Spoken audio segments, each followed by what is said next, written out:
জীবন কিভাবে বদলানো সম্ভব? কিছু মানুষ বলেন যে নিরন্তর কাজ করলে, পুরুষার্থ পালন করলে এই জীবন বদলে ফেলা সম্ভব। আজ আমি আপনাকে বোঝাবো যে এক মুহূর্ত, সময় আর সিদ্ধান্ত কতটা গুরুত্বপূর্ণ হয়। এক মুহূর্তই যথেষ্ট। একটা মুহূর্ত এত শক্তিশালী হতে পারে যে তা আপনার সমগ্র জীবন পাল্টে দিতে পারে। এমন এক সময় ছিল শ্রীরামের কাছে, যখন ওনাকে সিদ্ধান্ত নিতে হয় যে উনি নিজের পিতার আদেশ পালন করতে বনবাসে যাবেন নাকি যাবেন না। উনি সেই আদেশ পালন করেছিলেন, তারপর সময় অনুসারে উপযুক্ত সিদ্ধান্ত নিলেন। আর আজ সকলের মনে বসবাস করেন শ্রীরাম। আর অন্যদিকে আছে রাবণ। ওনার কাছে একটা সময় ছিল, একটা সুযোগ ছিল নিজের প্রারব্ধকে শুভ করে তোলার। উনি ভুল করলেন আর মৃত্যু লাভ করলেন। নির্বাচন সবসময় আপনার হাতে, শুধু আপনাকে সময়কে বুঝতে হবে, সেই মুহূর্তকে বুঝতে হবে আর উচিত সিদ্ধান্ত নিতে হবে, ব্যাস। বুঝতে শিখুন এই সময়ের দাবি কি, বুঝতে শিখুন এই সময়ের ইচ্ছে কি, আর উচিত সিদ্ধান্ত নিন। আর আমার সাথে ভালোবেসে বলুন, রাধা রাধা। জ্ঞান এবং অহংকার, এই দুইয়ের মধ্যে সম্পর্ক কোথায়? সম্পর্ক ঠিক সেরকম যেরকম হাত এবং কাকনের, যেমন চোখ এবং দৃষ্টির সম্পর্ক। এবার আপনি বলবেন, আমি কি বলছি? জ্ঞান এবং অহংকারের এমন সম্পর্ক কি করে হতে পারে? দেখুন, যে ব্যক্তি জ্ঞানী, যার কাছে জ্ঞান রয়েছে এবং তিনি জানেন যে তার কাছে জ্ঞান রয়েছে, তার মধ্যে নিজে থেকেই অহংবোধ জাগ্রত হয়। খুব কম সংখ্যক এমন জ্ঞানী ব্যক্তি আছেন যারা নিজেদের অহংকারের বিষয়ে আঁচ করতে পারেন। প্রকৃত জ্ঞানী হলেন তিনি, যিনি নিজের জ্ঞানের সদ্ব্যবহার করে অহংকারকে দূর করেন। উচিত সময়ে বুঝে যান, নিজের অন্তর যাচাই করে এই বিষয়টা দেখেন যে তার অন্তরে অহংবোধ জাগ্রত হচ্ছে এবং নিজেকে সেখানেই থামিয়ে দেন, যাতে অহংকারের পথে তিনি অগ্রসর না হয়ে যান। এই অহংকার কখন উচিত, কখন অনুচিত, কখন প্রয়োগ করা উচিত, উচিত নয়, কখন বাধা দেওয়া উচিত, এটা শেখা অত্যন্ত প্রয়োজনীয়। আর যদি এটা আপনি শিখতে পারেন, তাহলে আপনি একজন জ্ঞানীও হয়ে উঠবেন এবং সুখীও থাকবেন। তাই মনে রাখবেন, এই জ্ঞান নিয়ে কখনোই অহংকার করবেন না, বরং সবসময় নিজের অহংবোধের বিষয়ে প্রকৃত ধারণা রাখবেন। আসুন আমার সাথে ভালোবেসে বলুন, রাধা রাধা। আমাদের জীবনে 7 ধরনের সুখ আছে, আর সেগুলো লাভ করার জন্য আমরা অত্যন্ত প্রচেষ্টা করি। কিন্তু কোনো প্রচেষ্টা করার পূর্বে তা কিভাবে করব সেটা বোঝা খুব প্রয়োজন, আর সেখানেই আমরা ভুল করে থাকি। যে কাজটা আমাদের পরে করা উচিত, সেটাই আমরা আগে করে বসি। আপনাকে স্পষ্ট করে বোঝাই, প্রত্যেক সুখের সাথে 2টি ক্রিয়া জড়িত থাকে। এবার যখন আমরা ধনের কথা বলি, তখনও 2টি ক্রিয়া জুড়ে থাকে। প্রথম ক্রিয়া হলো ধন অর্জন করা, দ্বিতীয় ক্রিয়া হলো ধনের ব্যবহার করা। আর জীবনে ধনের ব্যবহার করার পূর্বে ধন। এবার যদি আপনি বক্তা হয়ে থাকেন, শ্রেষ্ঠ বক্তা হতে চান, এই সংসারের সামনে নিজের বক্তব্য রাখতে চান, তাহলে কথা বলার পূর্বে কথা শুনতে শিখুন। তবেই আপনি একজন শ্রেষ্ঠ বক্তা হয়ে উঠতে পারবেন। জীবনে সম্পর্ক স্থাপন করার আগে সম্পর্ক বজায় রাখতে শিখুন, তবেই আপনি একজন প্রকৃত সাথী হয়ে উঠবেন। জীবনে পরাজয় মানার পূর্বে বিজয়ী হওয়ার চেষ্টা কিভাবে করতে হয় সেটা শিখুন, তবেই আপনি একজন নিপুণ ব্যক্তি হয়ে উঠবেন। অন্তিম এবং সবথেকে গুরুত্বপূর্ণ কথা, জীবনে ভালোবাসা লাভ করার পূর্বে ভালোবাসা প্রদান করতে শিখুন, তবেই আপনি একজন প্রকৃত প্রেমী হয়ে উঠবেন। আসুন আমার সাথে ভালোবেসে বলুন, রাধা রাধা। এই সংসারের সবথেকে বড় যুদ্ধ কোনটা? দেব-অসুরের যুদ্ধ, যা অনেক বছর ধরে চলেছিল, নাকি রাম রাবণের যুদ্ধ, নাকি মহাভারত? না, সংসারের সবথেকে বড় যুদ্ধ হলো সেইটা যা নিজের সাথে লড়া হয়, নিজের মনের সাথে লড়া হয়, নিজের অন্তরের সাথে লড়া হয়। এটাই সবথেকে বড় যুদ্ধ। এবার নিজেই দেখুন আপনার সবথেকে বড় শত্রুকে। আপনার স্বার্থ, আপনার কামনাগুলি, আপনার অহংকারগুলি, যা আপনাকেই নষ্ট করে দেয়। যদি এদের ওপর আপনি বিজয় লাভ করতে পারেন, তাহলে ধরে নিন এই সংসারে সবার ওপরে আপনি বিজয় লাভ করতে পারবেন। এই সংসারে কেউ আপনাকে পরাজিত করতে পারবে না। কিন্তু তার জন্য প্রয়োজন অনুভূতির। অনুভূতি ভালোবাসার, অনুভূতি অনুপ্রেরণার। যে ব্যক্তি ভালোবাসতে পারেন এবং প্রেরণা দিতে পারেন, তিনি চিরকাল জয়লাভ করতে পারেন। নিজের কাছে ভালোবাসার এক অস্ত্র রাখুন আর প্রেরণার এক ঢাল। জীবনে কেউ আপনাকে পরাজিত করতে পারবে না। আসুন আর আমার সাথে ভালোবেসে বলুন, রাধা রাধা। সৌন্দর্য। মানুষ নিজের সৌন্দর্যের বিষয়ে কতটা ভাবে, চায় যে সে সব থেকে বেশি রূপবান হবে, সব থেকে বেশি সুন্দর হবে। কিন্তু সৌন্দর্যের পরিভাষা কি তা কি সে জানে?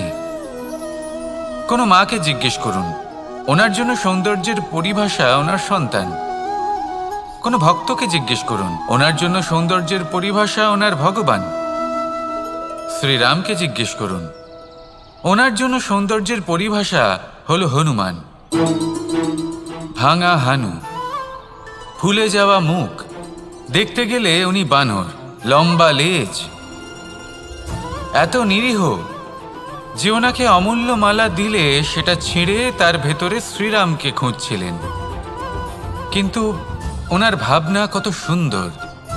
উনি এটা বিশ্বাস করেন যে সংসারের যতই মূল্যবান জিনিস দিয়ে এই মালা তৈরি করা হোক না কেন, যদি এর মধ্যে শ্রীরাম না থাকেন তাহলে এর মধ্যে কোনো অর্থ নেই।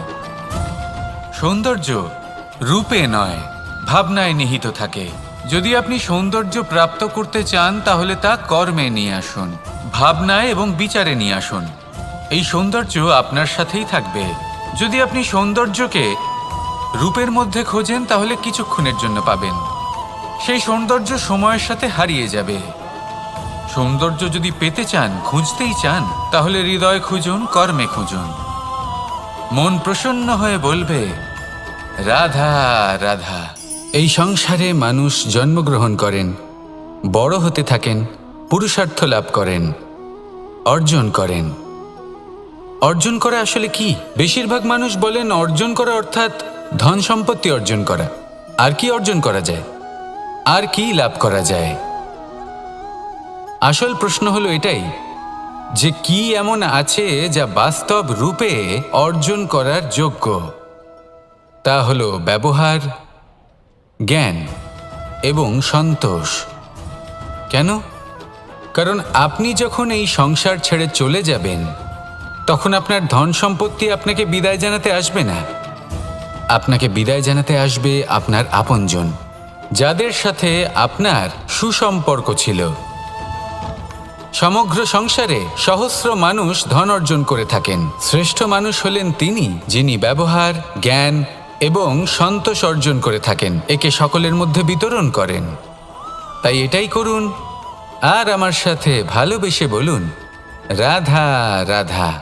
সেই কখন থেকে এই পুস্তকটিকে দেখছি, কিন্তু এর থেকে আমি কোনো জ্ঞান লাভ করতেই পারছি না। এবার আপনি বলবেন যে আজ কেমন বিচিত্র কথা বলছি আমি। যদি এই পুস্তক থেকে আমাকে জ্ঞান লাভ করতে হয় তাহলে শুধুই তাকিয়ে থাকলে হবে না। আমাকে এই পুস্তককে খুলতে হবে, পড়তে হবে, তাকে বুঝতে হবে, তবেই তো জ্ঞান প্রাপ্তি হবে। বড়ই সহজ একটা ব্যাপার, কিন্তু একে যাপন করা অত্যন্ত কঠিন, তাই না? আপনি নিজেকেই দেখে নিন।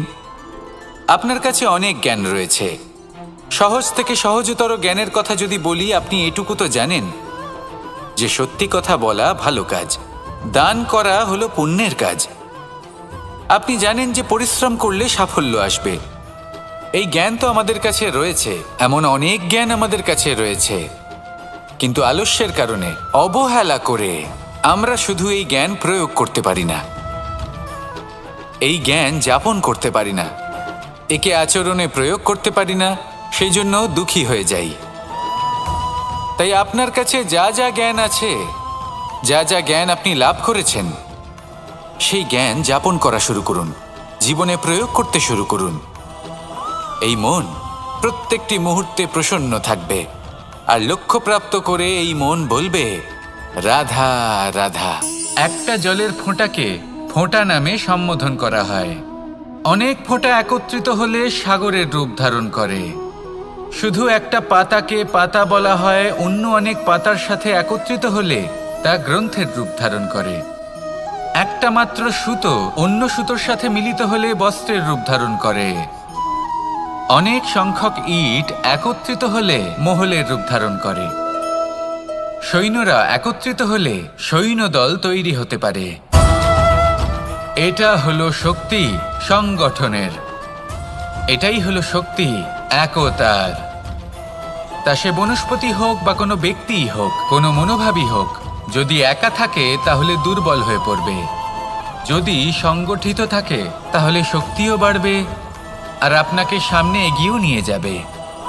তাই এই একতায় বিশ্বাস রাখুন আর আমার সাথে ভালোবেসে বলুন রাধা রাধা।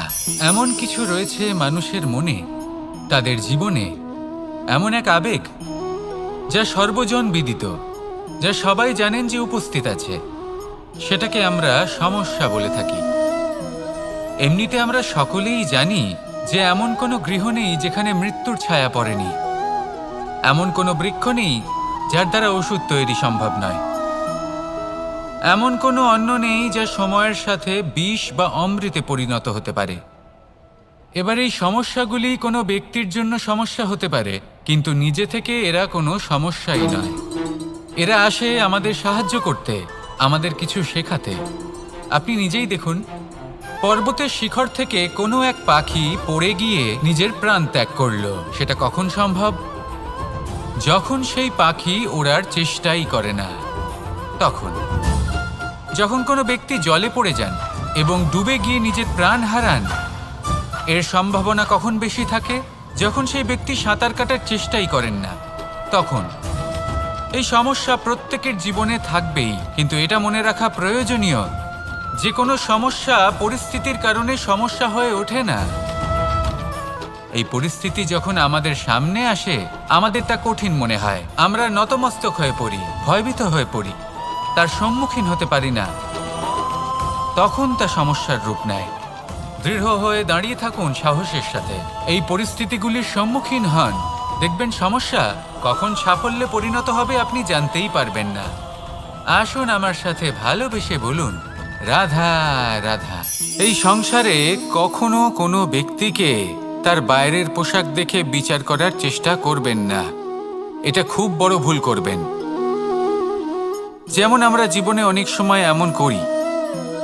ধরুন কোথাও একটা গাছ দেখলাম, খুব বিশাল আকারের একটা গাছ, যেটা মাটির থেকে অনেক উঁচুতে পৌঁছে গেছে, যার বিশাল শাখা আছে। সেগুলো দেখে আমরা ভাবি যে এই গাছে হয়তো কত সুস্বাদু ফল আছে। আমরা সেই গাছের পরিচর্যা করতে থাকি। আবার অন্যদিকে হলো একটি তৃণ, যেটা মাটি থেকে কিছুটা উঁচুতে পৌঁছেছে, কিন্তু সেই তৃণর নিচে, মাটির নিচে অত্যন্ত সুস্বাদু ফল বা সবজি জন্ম নেয়, যা আমাদের স্বাস্থ্যের পক্ষে অত্যন্ত উপকারী। সেই জন্য কখনো আবরণ দেখে কাউকে বিচার করতে চেষ্টা করবেন না। তার বদলে এটা বোঝার চেষ্টা করুন যে আপনার সামনে যে ব্যক্তি আছে বা বস্তু আছে তার বিশেষত্ব কি। যদি এই বিশেষত্ব বোঝার ক্ষমতা আপনি অর্জন করেন, যদি এই শিল্প আপনি নিজের ভেতরে জাগ্রত করেন, তাহলে এই সংসারে বিশেষত্ব কি সেটা আপনি জানতে পারবেন। আর এই সমস্ত খেলা দৃষ্টি থেকে নয়, দৃষ্টিভঙ্গি থেকে জন্ম নেয়। দৃষ্টিভঙ্গি সবসময় শুভ রাখুন আর আমার সাথে ভালোবেসে বলুন রাধা রাধা। যখন মানুষের মৃত্যু হয় তখন কি হয়? অনেক সংখ্যক মানুষ শোক পালন করতে চলে আসেন। যে ব্যক্তি মৃত্যু লাভ করেছেন তার অনেক বস্তু থাকে যেগুলো তার প্রিয়, যেগুলো তিনি ব্যবহার করেছেন। তার শয্যা, তার বস্ত্র, তার আভূষণ সবকিছু তার থেকে বিচ্ছিন্ন করা হয় এবং খালি হাতে তাকে শ্মশানের উদ্দেশ্যে রওনা করা হয়। আমি আপনাকে এই প্রশ্ন করতে চাই, আপনি এই সংসারে কি অর্জন করেছেন? ধন সম্পত্তি, বস্ত্র, আভূষণ, এই সব কিছু যে আপনি অর্জন করেছেন আপনার মৃত্যুর পরে তা আপনার থেকে দূর হয়ে যাবে। এর উত্তর হলো একটাই, আপনার কর্ম। শুধু সেটাই আছে যা একান্ত আপনার, আর শুধু সেটাই এই সংসার থেকে চলে যাওয়ার পরেও সংসারেই জীবিত থাকবে। যদি আপনি দুষ্কর্ম করেন তাহলে এই সংসার আপনাকে একটি অনুচিত উদাহরণ হিসেবে মনে রাখবে যে এই ব্যক্তি খুব পাপী ছিল, অনুচিত কর্ম করতেন। যে পথে তিনি চলেছেন সেই পথে কারোর চলা উচিত নয়। সেখানেই যদি আপনি সৎকর্ম করেন তাহলে সংসার চিরকাল এটাই বলবে যে খুব ভালো মানুষ ছিলেন, সবাইকে ভালোবাসতেন, সবাইকে সাহায্য করতেন, আমার খুব প্রিয় মানুষ ছিলেন। এটাই হলো শ্রেষ্ঠ কর্ম। সেই জন্য জীবনে শুধুমাত্র ধন, সম্পত্তি, আভূষণ এই সব অর্জন করতে গিয়ে নিজের মনোনিবেশ করবেন না। শ্রেষ্ঠ কর্ম করুন। সংসার থেকে চলে যাওয়ার পরেও এই কর্মই এই সংসারে আপনাকে জীবিত রাখবে। আসুন আমার সাথে ভালোবেসে বলুন, রাধা রাধা। আমরা সবাই সূর্যকে সম্মান করি, ওনাকে শ্রদ্ধা করি, ওনাকে পুজো করি। এই সূর্য আমাদের শক্তি প্রদান করেন, প্রকাশ প্রদান করেন। কখনো কখনো উষ্ণতা এতটাই বাড়িয়ে তোলেন, এতটাই তপ্ত করে তোলেন, আমাদের একথা মনে হয় যে আমাদের এই শরীর জ্বলে যাচ্ছে। তখনও আমরা বিরোধিতা করি না, তাকে কটু কথা শোনাই না, আমরা সসম্মানে তা গ্রহণ করি। কেন কেন করি? কারণ আমরা জানি যে সন্ধেবেলা যখন সূর্যাস্ত হবে তখন শুধুমাত্র অন্ধকার বাকি থাকবে। ঠিক কিছুটা এরকমই হয় আমাদের মাতা পিতাও, যিনি আমাদের জন্ম দেন, আমাদের ভরণ পোষণ করেন, আমাদের বড় করেন, আমাদের প্রেম প্রদান করেন। কখনো কখনো তাদের মুখ থেকে কটু কথা নিঃসৃত হয়, আমাদের দুঃখ হয়, কিন্তু তখন আমাদের এটা বোঝা উচিত এগুলি নিঃসৃত হচ্ছে আমাদেরই মঙ্গলের জন্য। যেমন সূর্যদেব, উনিও উত্তাপ দিয়ে থাকেন আমাদেরই মঙ্গলের জন্য, যাতে ফসল পাকতে পারে, যাতে জল বাষ্প হয়ে মেঘ হতে পারে, বৃষ্টি হতে পারে, আর এই সংসারে নিরন্তর জলের প্রবাহ থাকে। আমাদের মাতা পিতা, তাদের কঠোর আচরণ, তাদের কঠোর অনুশাসনের পেছনে লুকিয়ে থাকে ওনাদের ভালোবাসা। আমাদের তা বুঝতে হবে, সসম্মানে ওনাদের গ্রহণ করতে হবে। কারণ ঠিক সূর্যাস্তের পরে যেমন চতুর্দিক অন্ধকারচ্ছন্ন হয়ে যায়, তেমনি আমাদের জীবন থেকে যখন আমাদের মাতা পিতা চলে যায় তখন আমাদের জীবনেও শুধু এবং শুধুমাত্র অন্ধকারই ছেয়ে থাকে। সেই জন্য নিজের মাতা পিতাকে সম্মান করুন, ওনাদের ভালোবাসা প্রদান করুন। এই মন আর এই জীবন প্রসন্ন হয়ে বলবে, রাধা রাধা। পরিস্থিতি কখনো এটা ভালো থাকে, আবার কখনো মন্দ হয়ে যায়। কখনো এই পরিস্থিতি আমাদের পক্ষে থাকে, আর কখনো এই পরিস্থিতি অনুযায়ী আমাদের চলতে হয়। কোনো বিকল্প থাকে না। কিন্তু যখনই এই পরিস্থিতি খারাপ হয়ে যায় তখন কি করা উচিত সেই প্রশ্ন মনে জেগে ওঠে। পরিস্থিতি যখন প্রতিকূল হয় তখন আমরা কিছু হারালে তা হারিয়ে ফেলি, ঠিক আছে, কিন্তু যা বাকি আছে সেটা আমরা আগলে রাখতে পারি। পরিস্থিতিকে সামলে রাখার চেষ্টা আমরা অবশ্যই করতে পারি, শুধু সেটুকুই আমাদের হাতে রয়েছে। কিন্তু এর থেকেও বড় সমস্যা আছে, অহংকার। কখন প্রবেশ করে আমরা জানতেও পারি না। এই অহংকার আপনাকে বুঝতেও দেবে না যে আপনি সত্যি কিছু হারিয়েছেন। আপনার কিছুই যাবে আসবে না। দেখতে গেলে আকাশের সূর্য নিজের প্রকাশ হারিয়ে ফেলে যখন অন্ধকার ঘনিয়ে আসে। তাহলে আমরা কে হই? ওনার সামনে তো কিছুই নই। এই অহংকার আমাদের দমন করতেই হবে। এটা বিশ্বাস করতে হবে যে এই সমগ্র সৃষ্টিতে আমরা শুধুমাত্র একটা কণা, তার থেকে বেশি আর কিছুই নয়। বিশ্বাস করতে হবে যে আমরা ততটাও বড় নই যে কখনোই কিছুই হারাবো না। এবার যেদিন এই জ্ঞান আপনি আত্মস্থ করে নিজের আচরণ পাল্টাবেন, মনে রাখবেন সেই দিনই অহংকারকে দমন করতে আপনি পথে অগ্রসর হয়ে পড়েছেন। এই অহংকারকে দমন করুন আর আমার সাথে ভালোবেসে বলুন, রাধা রাধা। আমি দ্বারকাধীশ এবং আমার সভাতে বিভিন্ন সময় বিভিন্ন ধরনের মানুষ আসেন, নিজেদের দাবি নিয়ে, নিজেদের ইচ্ছে নিয়ে। কখনো কেউ ভোজন চান, আবার কখনো কেউ ওষুধ, কখনো কেউ বস্তু চান, কেউ আবার চান বস্ত্র। কারোর জ্ঞান চাই, কারোর ধন চাই, আবার কারোর বাসস্থান। অনেক সময় আমি এই অনুরোধ, এই ইচ্ছে পূর্ণ করি না।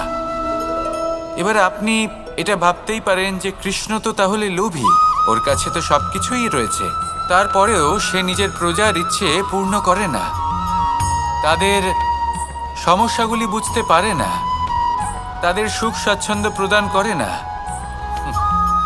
আসল সত্য হলো এটাই যে কোনো সবল ব্যক্তি, যে কোনো গৃহস্থ ব্যক্তি যে কাজ করতে সক্ষম, তার পরিশ্রম দ্বারাই নিজের প্রয়োজনগুলি এবং ইচ্ছেগুলি পূরণ করা উচিত। এটা অত্যন্ত প্রয়োজনীয়। আর এগুলো তিনি করতে পারেন শিল্প, ব্যবসা, আচরণ অথবা জ্ঞানের ভিত্তিতে। এই পথে চলতে হবে, পরিশ্রম করতে হবে, তবেই সে কিছু অর্জন করতে পারবে। এবার এমন কোনো ব্যক্তি যার এই সব কিছুতে কোনো রুচি নেই, যে কিছুই করতে চায় না, সে কিছুই অর্জন করতে পারবে না। এবার এরকম কোনো ব্যক্তিকে যদি আমি কোনো বস্তু প্রদান করি, তাহলে কি হবে? সে পরাধীন হয়ে যাবে, আর সেটা উচিত হবে না। যখনই দান করবেন তা ভাবনা চিন্তা করে এমনভাবে দান করবেন যাতে সামনের ব্যক্তি স্বাধীন হতে পারেন, পরাধীন নয়। আসুন আমার সাথে ভালোবেসে বলুন, রাধা রাধা। কেমন আছেন আপনারা? জিজ্ঞেস করলাম এই কারণে, কারণ আজকের দিনে দাঁড়িয়ে আশেপাশে যাকেই দেখছি সে দুঃখী আর ব্যাকুল। সে ভাবে সংসারে সব থেকে বেশি দুঃখ শুধু তার জীবনেই আছে, সব থেকে বেশি সমস্যা তার জীবনেই আছে। সংসারে এমন কেউ নেই যার জীবনে কোনো সমস্যা নেই, আর সংসারে এমন কোনো সমস্যা নেই যেটার সমাধান মানুষের কাছে নেই। কিন্তু সেই সমাধান খোঁজার জন্য নিজের বন্ধ দ্বারগুলিকে খুলে এগিয়ে যেতে হবে, সাহস করে এগিয়ে যেতে হবে। কিন্তু কিছু মানুষ কি করেন? নিজের মাথায় হাত দিয়ে কোনো এক কোণায় বসে নিরাশ হয়ে নিজের ভাগ্যকে তিরস্কার করেন। না, এটা কখনোই করবেন না। কর্ম করুন, এগিয়ে যান, সাহস দেখান, আর সব থেকে জরুরি কথা, সংযম হারাবেন না। কারণ আপনার লক্ষ্য যতই কঠিন হোক না কেন, সেটা অবধি পৌঁছানোর রাস্তা আপনার পায়ের তলা দিয়ে সর্বদাই যাবে। রাধা রাধা। আপনি এরকম অনেক লোককেই নিশ্চয়ই জানেন যারা ভোরবেলা উঠে স্নান করে প্রার্থনা করে না নিজের পথ দেখতে পায়, না নিজের লক্ষ্য। এই কারণে নিজের বিশ্বাস হারিয়ে ফেলে সে, আর এই কারণে ভয় পেয়ে যায়। চলুন আপনাকে আরো একটা প্রশ্ন করি।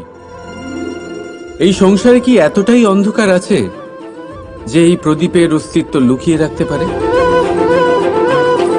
না, উল্টে এই প্রদীপ অন্ধকারকে আহ্বান জানায়।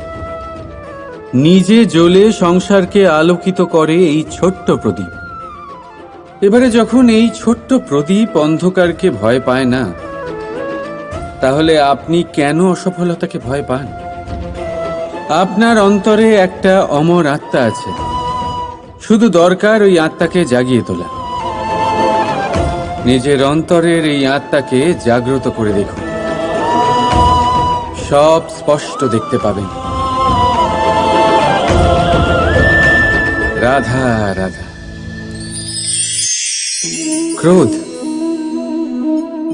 ক্রোধ কি সেটা কে না জানে? সব আয়ু, সব বর্গ, সব শ্রেণীর মানুষের ক্রোধ অনুভব করা হয়ে গেছে। এমনকি কারোর কারোর তো পরিচয়টাই এইভাবে দেওয়া হয় যে, কিন্তু এই ক্রোধ কি করতে পারে সেটা খুব কম লোকে জানে। ক্রোধ কিছুটা এরকম, কোনো জ্বলন্ত পাথরকে ধরা আর সেটা কারোর দিকে ছোড়া, এবার এটার পেছনে আমার ইচ্ছে থাকে সামনের জনকে জ্বালানো, কিন্তু তার আগে তো আপনার নিজের হাত জ্বলে যাবে। তাই মনে রাখবেন, যখনই আপনি কারোর উপরে ক্রুদ্ধ হবেন, সর্বপ্রথম সেটা আপনার বিনাশের কারণ হয়ে দাঁড়াবে।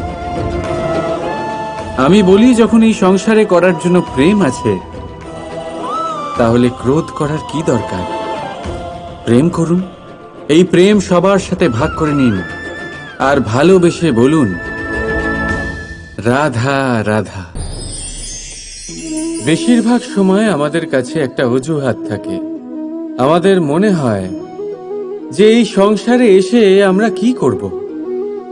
যা আমরা করতে চাই সেটা তো আগেই কেউ করে ফেলেছে। আমাদের কাছে তো করার মতো কিছুই নেই। যদি আপনাকে উদাহরণ দিই, এই পুজোর থালাগুলো দেখুন, আগে থেকেই সব কিছু সাজিয়ে রেখে দেওয়া হয়েছে এখানে। এবার আমরা ভাববো যে এরপর আর কি করার আছে, সবকিছু তো আগে থেকেই হয়ে গেছে। এবার এখানে সমস্যা কর্তব্যের মধ্যে নেই, এখানে সমস্যা আমাদের চিন্তাধারায়। আমরা এটা চিন্তা করতে সময় কাটিয়ে দিই যে কি হয়ে গেছে। আমাদের এটা চিন্তা করা উচিত যে কি করা এখনো বাকি আছে, যাতে আমরা যোগদান করতে পারি।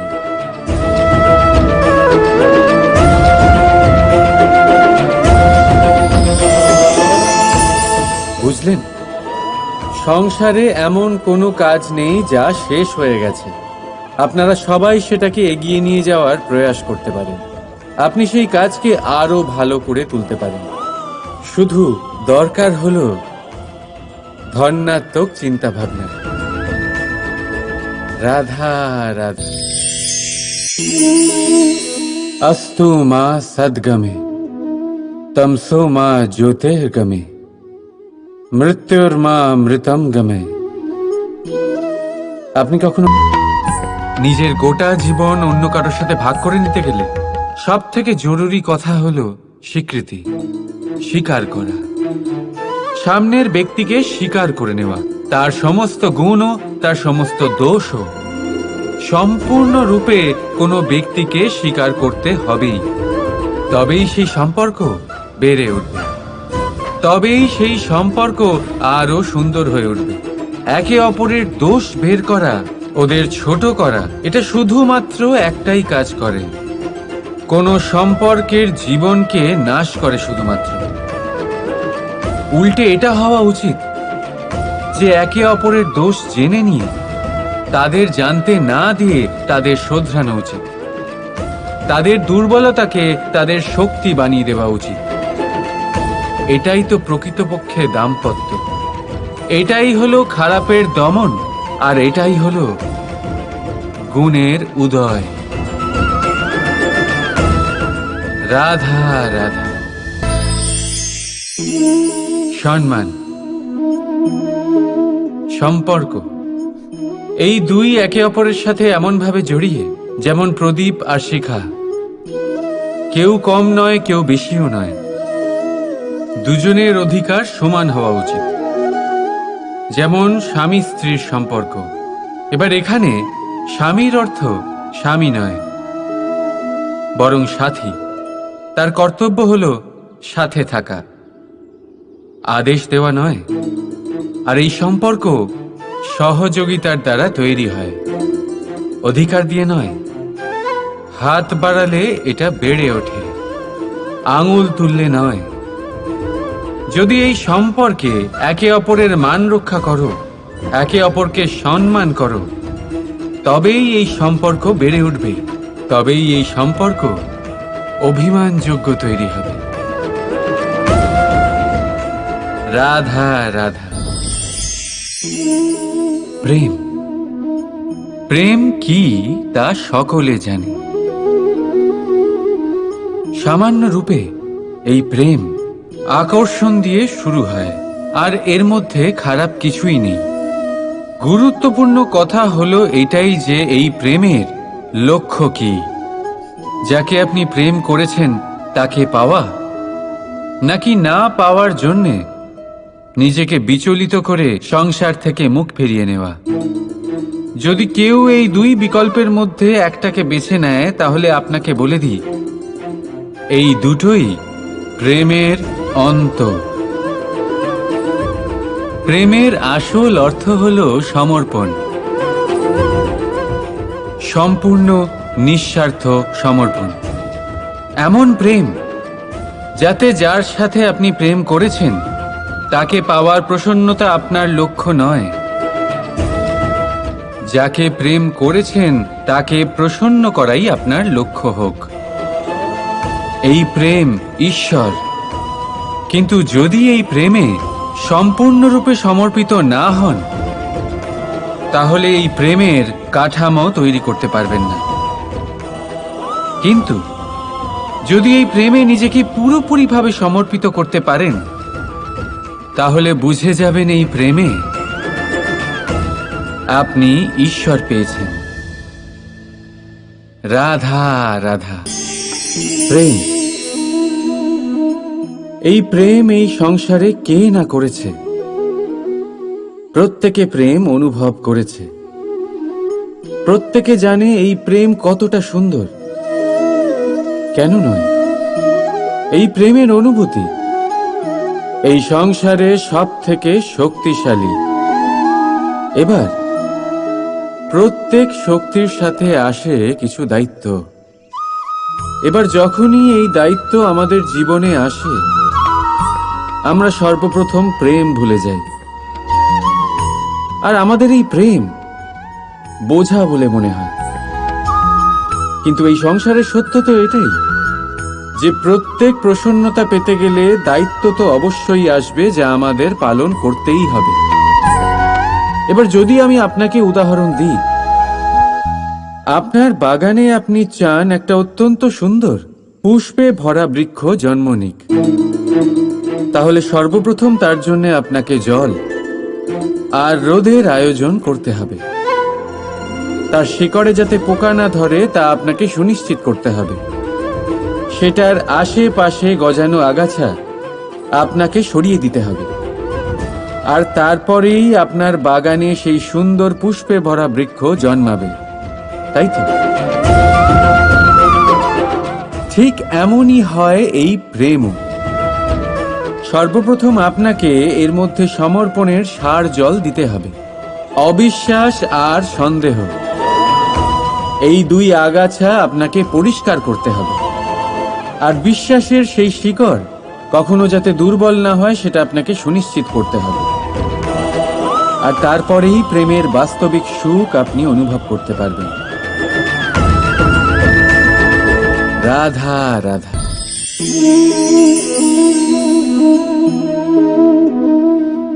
কাকড় এতই ছোট যে আঙুলের মাঝে ধরা যায়, কিন্তু ভাবুন যে এই কাকড় যদি আপনার চোখে চলে যায় তাহলে কত বড় সমস্যা হয়ে দাঁড়াবে। এবারে ভাবুন এই কাকড় যদি আপনার পথে থাকে, আপনি পাদুকা পরে বড়ই সহজে হেঁটে চলে যেতে পারবেন। কিন্তু যদি এই কাকড় আপনার পা আর পাদুকার মাঝে আটকে যায় তাহলে আপনি ঠিক করে চলতে পারবেন না, যতই সেই পথে ফুল ছড়ানো থাকুক না কেন। তার মানে আপনি বাইরের সমস্যা এবং প্রতিকূলতার সাথে লড়তে পারবেন, ভেতরের নয়। ভেতরের সমস্যার সাথে লড়াই করা ভীষণ কঠিন। সেই জন্য সবার আগে ভেতর থেকে আপনি শক্তিশালী হয়ে উঠুন, ভেতর থেকে পরিপূর্ণ হয়ে উঠুন। তবেই আপনি সংসারের সমস্ত সমস্যার সাথে লড়াই করতে পারবেন, আপনি বিজয়ীও হতে পারবেন। রাধা রাধা। ভুল সবার দ্বারাই হয়, সুযোগও সবাই পায়, কারণ ঘটে যাওয়া ঘটনা আপনাকে কষ্ট দেওয়ার জন্য নয়, শুধুমাত্র শিক্ষা দেওয়ার জন্য হয়। রাধা রাধা। মানুষের মধ্যে একটা বিশেষত্ব আছে, আর তা হলো সে সর্বদাই ভাবে যে সে সবার মধ্যে শ্রেষ্ঠ। সর্বদা সর্বশ্রেষ্ঠ কাজ করতে চায় সে, সর্বশ্রেষ্ঠ পরিণাম পেতে চায় সে সর্বদাই চায় যে সব জায়গায় সে যশ পাক। কিন্তু যখন প্রশ্ন ওঠে প্রেমের, তখন প্রেম মানুষের থেকে অনেক উচ্চ স্থানে বিরাজ করে। প্রেমে যে মানুষকে আপনি ভালোবাসেন সেই মানুষের প্রসন্নতা আপনি সর্বশ্রেষ্ঠর থেকেও শ্রেষ্ঠ মনে করেন। সেই ব্যক্তির কাছে হেরে গেলে মনে তিক্ততা নয়, ঠোঁটের কোণে হাসি আসে। যাকে আপনি ভালোবাসেন তাকে হারিয়ে যদি আপনি জেতেন, তবে সেটা জিত নয়, এটা সবচেয়ে বড় হার।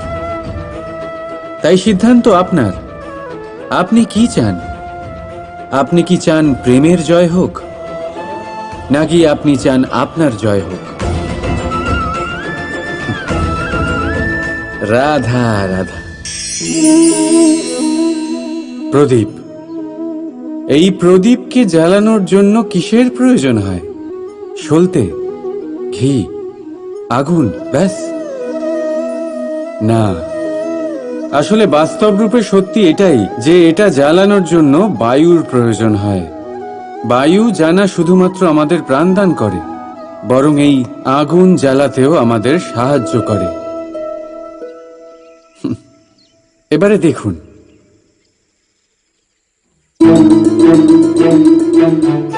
দেখলেন যে বায়ু এই আগুন জ্বালাতে সাহায্য করলো, সেই বায়ুই এটা নিভিয়ে দিল। শুধু সেই বায়ুর গতি একটু বেশি ছিল, তাই না? তার মানে প্রতিটা ভাবের, প্রতিটা বেগের একটা সীমা থাকে, যা উল্লঙ্ঘন করা উচিত নয়। সেই সীমা সর্বদা মনে রাখা উচিত। এবারে কখনো কখনো যাদের আমরা ভালোবাসি, তাদের সাহায্য করতে করতে করতে করতে আমরা তাদের দুর্বল করে দিই। এটা কখনোই হওয়া উচিত নয়। যাদের আপনি ভালোবাসেন তাদের ততটাই সাহায্য করুন যাতে আপনি তাদের প্রেরিত করতে পারেন, নয়তো তা তাদের সাহায্য করা হবে না। এটাই তাদের জন্য অস্ত্র হয়ে যাবে। রাধা রাধা। প্রেম। দাদা আমাকে সর্বদাই জিজ্ঞেস করেন যে কানাই, এই প্রেম আসলে ঠিক কি? মানলাম যে এটা সমর্পণ। মানলাম কি তা সম্পূর্ণরূপে বোঝানো কানাইয়ের সাধ্য তো অবশ্যই নয়, কারণ এই প্রেম এতটাই মহান। কিন্তু প্রেম হলো সেই রং যা জীবনে মধু ভরে দেয়। প্রেম সেই ভাবনা যা মুহূর্তের মধ্যে মুখে হাসি এনে দেয়। প্রেম সেই ফুল যা মনের বাগান ভরিয়ে রাখে। প্রেম সেই চিন্তা যা মুহূর্তের মধ্যে আপনাকে সংসারের সবচেয়ে সম্পন্ন ব্যক্তি করতে পারে। এই প্রেম হলো তাই যা তপ্ত মরুভূমিতে আপনাকে জীবিত রাখতে পারে। এই প্রেম তাই যা আপনার আত্মাকে তৃপ্ত করে। এই প্রেম হলো তাই যা আপনার মুখে হাসি এনে দেয়, যেমন এখন এই মুহূর্তে রাধা আমার মুখে নিয়ে এসেছে। অদ্ভুত এই প্রেম। তাই আসুন আর ভালোবেসে বলুন, রাধা রাধা।